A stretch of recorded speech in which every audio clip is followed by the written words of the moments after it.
Shalom les amis, oui, Dieu nous parle encore aujourd'hui, pas forcément dans de grandes révélations, mais parfois à travers de petits signes, des clins d'œil qu'il nous fait dans notre quotidien. Bienvenue sur Clin d'œil divin, je m'appelle Bénédicte. J'ai eu à cœur de créer cette chaîne pour nous entraîner à développer notre sensibilité spirituelle afin de voir les clins d'œil que Dieu nous fait au quotidien pour aller plus loin dans notre marche avec lui. Alors, si le projet t'intéresse, abonne-toi, active la cloche de notification pour ne rater aucun rendez-vous. Pourquoi avoir nommé la chaîne Clin d'œil divin? Parce que bien souvent, Dieu nous fait des signes, il nous parle, il est présent dans notre quotidien, mais nous ne le voyons pas forcément. Parfois, ça va être à travers une prière exaucée de manière inattendue. Parfois, ça va être au détour d'une conversation avec quelqu'un pendant qu'on ne s'y attendait pas et on aura la solution, on aura la réponse à la question qu'on lui posait. Parfois, ça va être dans une musique, les paroles d'une chanson qu'on écoute et là, on entend un mot ou on entend une phrase et on sait à ce moment précis que c'est Dieu qui nous parle. Alors nous allons expérimenter ces différentes expériences à travers l'étude de la vie des généraux de Dieu, à travers mon témoignage personnel, le témoignage des personnes autour de moi et à travers évidemment aussi des topos bibliques. Alors la Bible nous révèle que Dieu parfois ne se montre pas dans les grandes choses, dans les grandes révélations. Il est parfois dans de petites choses. Par exemple, quand Dieu a parlé à Élie au moment où il était en mode panique parce que Jézabel avait décidé qu'il devait mourir, Dieu lui a parlé à travers une brise légère. Et j'ai envie de lire un petit bout de ce passage avec nous. Alors, on est dans 1 Roi, chapitre 19, versets 11 à 12. Et je lis à partir du verset 11, le Seigneur qui dit à Élie, « Sors et tiens-toi sur la montagne devant le Seigneur, car il va passer. » À l'approche du Seigneur, il y eut un ouragan.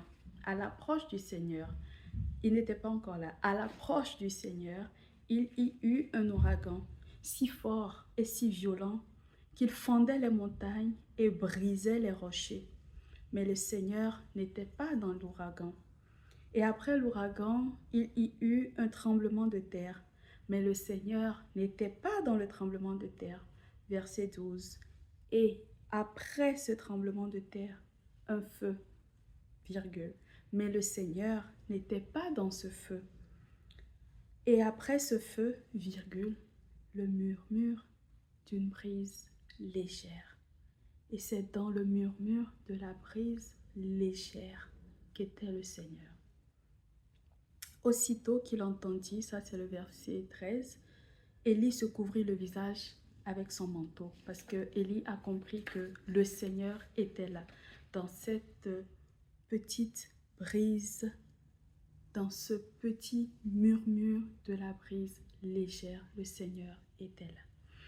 Je voudrais aussi lire avec nous dans le Nouveau Testament, cette fois-ci, un autre passage où on voit Dieu avec un clin d'œil qui change toute une histoire.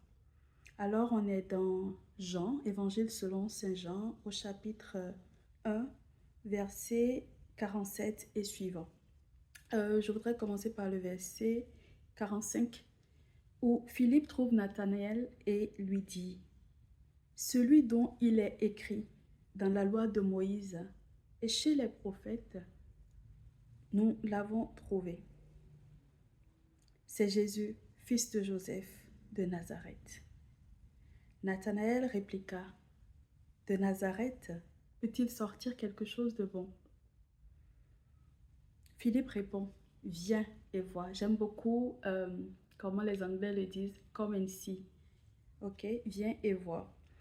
Alors, au verset 47, lorsque Jésus voit Nathanaël venir à lui, il déclare à son sujet, « Voici vraiment un Israélite. Il n'y a pas de ruse en lui. » Nathanaël lui demande, « D'où me connais-tu? » Jésus lui répond, « Avant que Philippe t'appelle, quand tu étais sous le figuier, je t'ai vu. » Nathanaël lui dit, « Rabbi, c'est toi le Fils de Dieu, le roi d'Israël. » Et Jésus reprend, je te dis que j'étais vu sous le figuier et c'est là, et c'est pour ça que tu crois. Tu verras des choses plus grandes encore. Alors c'était juste une phrase. Avant que Philippe t'appelle, quand tu étais sous le figuier, je t'ai vu. C'était le clin d'œil dont Nathanaël avait besoin pour savoir qu'à cet instant précis, Dieu était avec lui, que Jésus était là et que ce Fils de Dieu dont les Écritures parlent, dont on parle dans la loi de Moïse, la loi de prophète, il était bien là, bien présent dans son quotidien, dans sa réalité. Et que quand il était sous le figuier, Jésus l'avait déjà vu. Juste une phrase, mais un clin d'œil qui change tout dans la vie de Nathanaël. Dieu aime parfois nous surprendre comme ça, par des petits détails qui confirment qu'il nous entend et qu'il est là avec nous. Dans ma vie, j'ai vu des clins d'œil de Dieu plusieurs fois dans différentes situations. Par exemple, il y a une dizaine d'années, plus, j'étais à Cotonou, je travaillais dans un cabinet international, bien payé, tout allait bien. Très bien même. Pour la jeune fille que j'étais à l'époque, c'était vraiment top. Je ne pouvais pas mieux espérer, mieux demander. Et dans la période, je me posais beaucoup de questions sur mon appel, sur ce à quoi Dieu m'appelle. Et je me demandais si j'étais au bon endroit, si je faisais la bonne chose. Est-ce que dans mon quotidien, j'utilisais les dons et talents que Dieu avait mis en moi? Je me posais plein de questions. Et un collègue musulman qui me partage une prédication d'un serviteur de Dieu qui, dans une partie, mettait plus l'accent sur le développement personnel. Et il disait, il y a le travail et il y a l'emploi. L'emploi, c'est ton gagne-pain. L'emploi, c'est ce que tu fais pour payer tes factures. L'emploi, c'est ce que tu fais pour subvenir à tes besoins vitaux de tous les jours. Le travail, c'est cette activité-là dans laquelle tu mets à disposition les dons et talents que Dieu t'a donnés pour le service des personnes autour de toi, pour le service des enfants de Dieu, pour le service de la communauté. Et quand je dis le service des enfants de Dieu, de la communauté, évidemment, je ne parle pas d'une église, mais je parle de la société. C'est à ce moment-là que tu sais que Dieu t'a établi pour être une solution et que dans ton travail, tu manifestes vraiment cette solution que Dieu a voulu que tu sois. Et il expliquait que dans le travail, tu vois clairement que tu manifestes tes dons et talents. Tu vois clairement que tu es au bon endroit à faire la bonne chose avec les dons et talents que Dieu a mis en toi. Et pour ce genre de travail, tu n'es pas angoissé, tu n'es pas stressé quand tu dois y aller le matin. Tu y vas avec plaisir, tu le fais avec passion parce que tout en toi est aligné à ce travail que tu fais. Tout en toi est aligné à cette activité que tu fais. Donc quand tu te lèves le matin, oui, tu es épanoui et tu prends plaisir à y aller. Ça ne veut pas dire qu'il n'y a pas des jours où on n'est pas fatigué et tout, ou que bon voilà, on ne râle pas de temps en temps, mais tu es épanoui de manière générale, tu es épanoui parce que tu es en train de déployer le potentiel que Dieu a mis en toi. Et il expliquait que ce que Dieu veut pour nous, c'est le travail. Ce qu'il veut pour nous, c'est pas l'emploi. Il expliquait aussi que le travail, c'est ce que tu peux faire même si on ne te paye pas pour le faire. Tellement tu es épanoui dedans que tu peux prendre plaisir à le faire même si à la fin du mois, tu n'es pas rémunéré. Alors que l'emploi, bah déjà, ça te saoule de le faire. Tu n'as pas envie forcément d'être là. Donc, si en plus on ne va pas te payer, là, ça devient plus challengeant. Et j'ai pris un temps de prière après ça et j'ai démissionné. Je suis partie de ce cabinet. Une décision très incomprise par mon entourage, mais je savais que c'était dans le plan de Dieu.